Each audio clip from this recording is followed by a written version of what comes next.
ચાલો આપણે જોઈએ સ્વાધ્યાય 9.1 પ્રશ્ન નંબર 9 ધોરણ 8 બરાબર।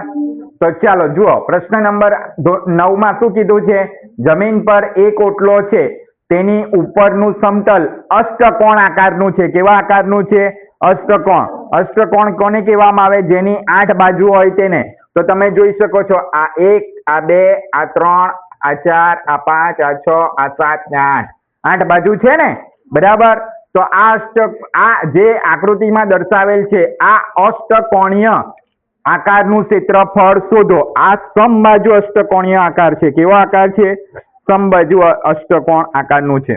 મારે આટલે સમબાજુ લખવાનું રહી ગયું છે, હું લખી દઉં છું। સમબાજુ અષ્ટકોણ આકારનું છે।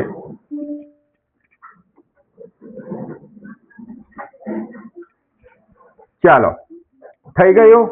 હવે આગળ તો આ સમબાજુ અષ્ટકોણ છે એમાં આપણને જોઈ શકીએ છે કે પહેલો એ સમલંબ દેખાય છે, વચ્ચેનો ભાગ એ લંબચોરસ દેખાય છે અને છેલ્લો ભાગ પણ કેવો દેખાય છે? સમલંબ દેખાય છે। તો સમલંબ ચતુષ્કોણનું ક્ષેત્રફળ આપણે શોધી નાખીએ એટલે ઉપર નીચે જે છે બરાબર તે બંનેનું ક્ષેત્રફળ મળી જશે અને વચ્ચેનો ભાગ છે લંબચોરસ એનું ક્ષેત્રફળ શોધી નાખીએ અને એ 3 એ 3 નો સરવાળો કરી નાખીએ એટલે આપણને સમબાજુ અષ્ટકોણનું ક્ષેત્રફળ શું થશે? મળી જશે।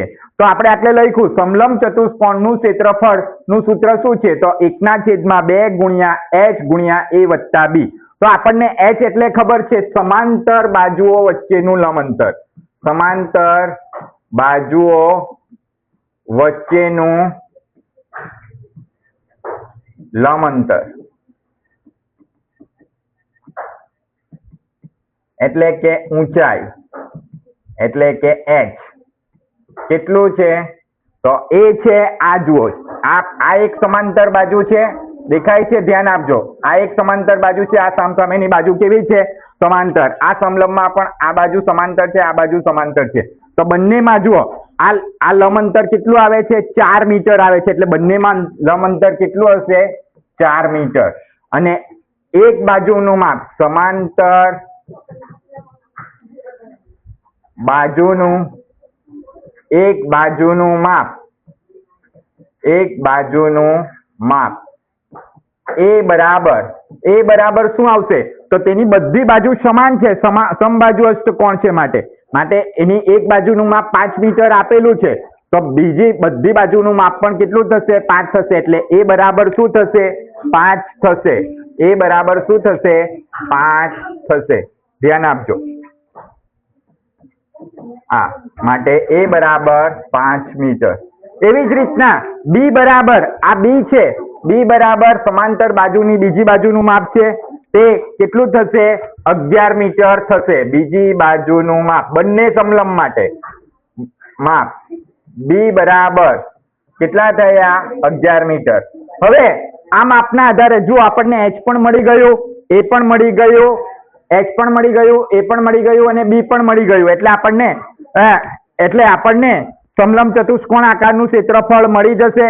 એ જ રીતે લંબચોરસનું ક્ષેત્રફળ, તો લંબચોરસમાં તમે જુઓ આ શું છે? પહોળાઈ છે। શું છે આ?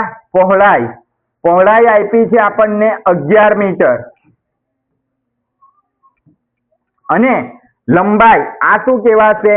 લંબાઈ કહેવાશે। એટલે લંબાઈ આવશે 5 મીટર। તો આટલે આપણને લંબચોરસનું ક્ષેત્રફળ પણ મળી જશે કેમ કે આપણને લંબાઈ અને પહોળાઈ મળી ગઈ। એટલે લંબચોરસનું ક્ષેત્રફળ મળી ગયું, સમલંબનું ક્ષેત્રફળ મળી ગયું એટલે એ બંનેનો સરવાળો કરીશું એટલે આપણને સમબાજુ અષ્ટકોણનું ક્ષેત્રફળ મળશે। ચાલો તો આપણે આગળ કરીએ। ચાલો સમબાજુ અષ્ટકોણનું ક્ષેત્રફળ, સમબાજુ અષ્ટકોણનું ક્ષેત્રફળ બરાબર સમલંબ ચતુષ્કોણનું ક્ષેત્રફળ, સમલંબ ચતુષ્કોણનું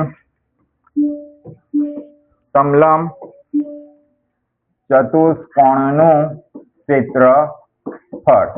પરંતુ સમલંબ ચતુષ્કોણ કેટલા છે આપણી પાસે? જુઓ સમલંબ ચતુષ્કોણ આપણી પાસે આ 1 અને 2 અને આ બંનેના માપ કેવા છે? સરખા છે એટલે 2 ગુણ્યા 2 વખત સમલંબ ચતુષ્કોણનું ક્ષેત્રફળ લખાશે. એટલે આટલે શું લખી દેવાનું? 2 ગુણ્યા વત્તા લંબચોરસનું ક્ષેત્રફળ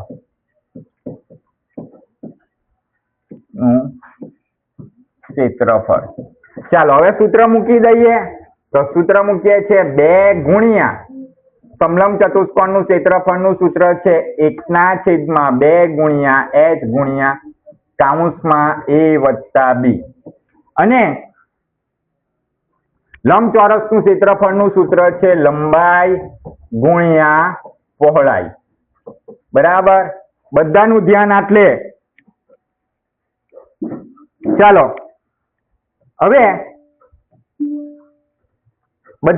બધી કિંમત મૂકતા જઈએ. 2 ગુણ્યા 1/2 ગુણ્યા h કેટલા છે? તો તમે જોઈ શકશો h કેટલા છે તે. h છે આપણી પાસે 4 મીટર. કેટલા છે? 4 મીટર. એટલે 4 લખી દઈએ. ગુણ્યા a કેટલા છે? તો a આપણી પાસે છે 5 મીટર અને b છે આપણી પાસે 11 મીટર. એટલે એ બંને કિંમત મૂકી દઈએ. બરાબર, તો a છે 5 મીટર અને b છે 11 મીટર. બરાબર, વત્તા લંબાઈ, લંબચોરસની લંબાઈ કેટલી છે?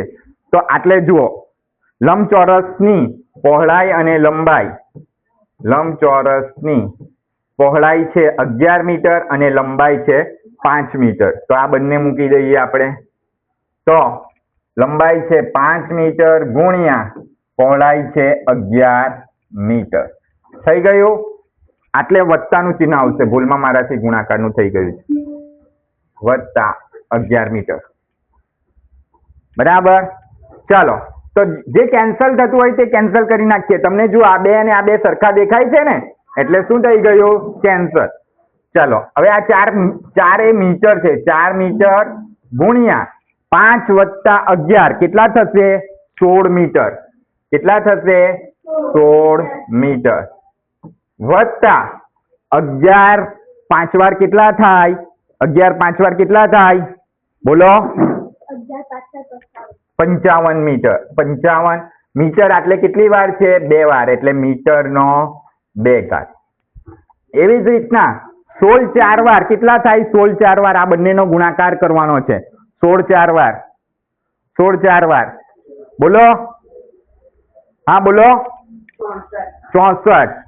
64 આટલે પણ મીટર કેટલી વાર છે? 2 વાર. એટલે મીટરનો 2 ઘાત વત્તા 55 મીટરનો 2 ઘાત.